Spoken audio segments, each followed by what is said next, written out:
भागवत गीता अध्याय 4 दिव्य ज्ञान श्लोक 22 यदृच्छालाभ संतुष्टो द्वंद्वातीतो विमत्सरः समः सिद्धाव सिद्धौ च कृत्वापि न निबध्यते। भावार्थ, जो स्वतः होने वाले लाभ से संतुष्ट रहता है, जो द्वंद्व से मुक्त है और ईर्ष्या नहीं करता, जो सफलता तथा असफलता दोनों में स्थिर रहता है, वह कर्म करता हुआ भी कभी बंधता नहीं। तात्पर्य, कृष्ण भावना भावित व्यक्ति अपने शरीर निर्वाह के लिए भी अधिक प्रयास नहीं करता। वह अपने आप होने वाले लाभों से संतुष्ट रहता है। वह न तो मांगता है न उधार लेता है, किंतु यथा सामर्थ्य वह सच्चाई से कर्म करता है और अपने श्रम से जो प्राप्त हो पाता है उसी में संतुष्ट रहता है। आत्थ वह अपनी जीविका के विषय में स्वतंत्र रहता है। वह अन्य किसी की सेवा करके कृष्ण भावनामृत संबंधी अपनी सेवा में व्यवधान नहीं आने देता, किंतु भगवान की सेवा के लिए संसार की द्वैतता से विचलित हुए बिना कोई भी कर्म कर सकता है। संसार की द्वैतता गर्मी सर्दी अथवा सुख दुख के रूप में अनुभव की जाती है। कृष्ण भावना भावित व्यक्ति द्वैतता से परे रहता है, क्योंकि कृष्ण को प्रसन्न करने के लिए वह कोई भी कर्म करने से झिझकता नहीं। आत्थ वह सफलता तथा असफलता दोनों में ही संभाव रहता है। ये लक्षण तभी दिखते हैं जब कोई दिव्य ज्ञान में पूर्णतः स्थित हो। अध्याय 4 दिव्य ज्ञान श्लोक 23 गत्संगस्य मुक्तस्य ज्ञानावस्थित चेतसः यज्ञायाचरतः कर्म समग्रं प्रविलीयते। भावार्थ, जो पुरुष प्रकृति के गुणों के प्रति अनासक्त है और जो दिव्य ज्ञान में पूर्णतया स्थित है, उसके सारे कर्म ब्रह्मा में लीन हो जाते हैं। तात्पर्य, पूर्ण रूपेण कृष्ण भावना भावित होने पर मनुष्य समस्त द्वंद्वों से मुक्त हो जाता है और इस तरह भौतिक गुणों के कल्मश से भी मुक्त हो जाता है। वह इसीलिए मुक्त हो जाता है क्योंकि वह कृष्ण के साथ अपने संबंध की स्वाभाविक स्थिति को जानता है। फलस्वरूप उसका चित्त कृष्ण भावनामृत से विचलित नहीं होता। अतएव वह जो कुछ भी करता है वह आदि विष्णु कृष्ण के लिए होता है। आत्थ उसका सारा कर्म यज्ञ रूप होता है, क्योंकि यज्ञ का उद्देश्य परम पुरुष विष्णु अर्थात कृष्ण को प्रसन्न करना है।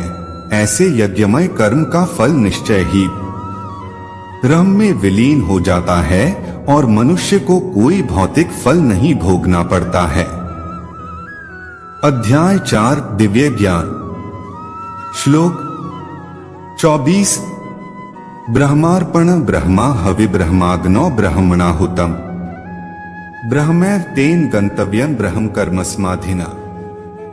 भावार्थ, जो व्यक्ति कृष्ण भावनामृत में पूर्णतया लीन रहता है, उसे अपने आध्यात्मिक कर्मों के योगदान के कारण अवश्य ही भगवत धाम की प्राप्ति होती है, क्योंकि उसमें हवन आध्यात्मिक होता है और हवि भी आध्यात्मिक होती है।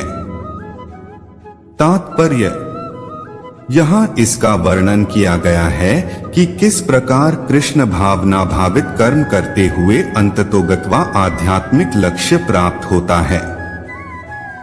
कृष्ण भावनामृत विषयक विविध कर्म होते हैं, जिनका वर्णन अगले श्लोकों में किया गया है, किंतु इस श्लोक में तो केवल कृष्ण भावनामृत का सिद्धांत वर्णित है। भौतिक कल्मश से ग्रस्त बद्ध जीव को भौतिक वातावरण में ही कार्य करना पड़ता है, किंतु फिर भी उसे ऐसे वातावरण से निकलना ही होगा। जिस विधि से वह ऐसे वातावरण से बाहर निकल सकता है वह कृष्ण भावनामृत है।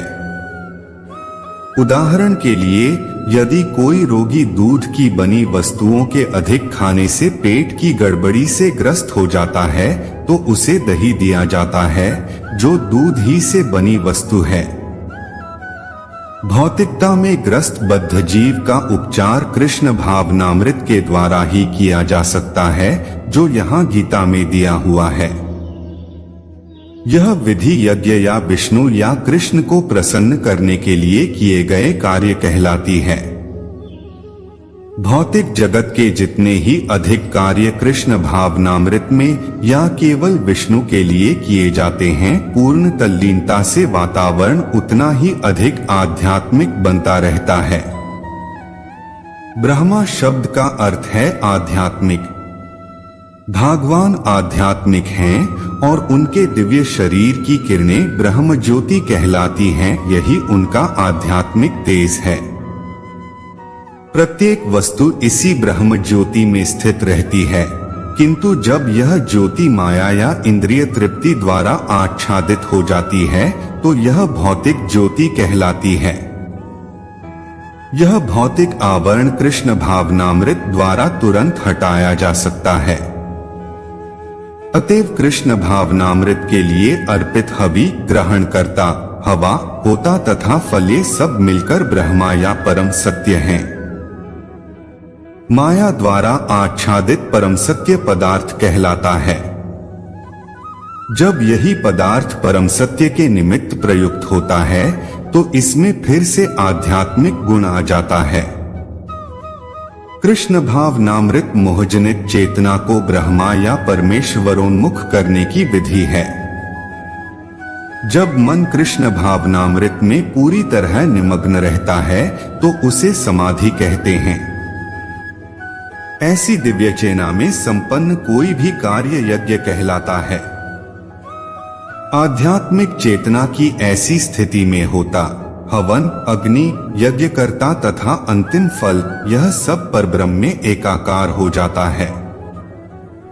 यही कृष्ण भावनामृत की विधि है। हरे कृष्णा।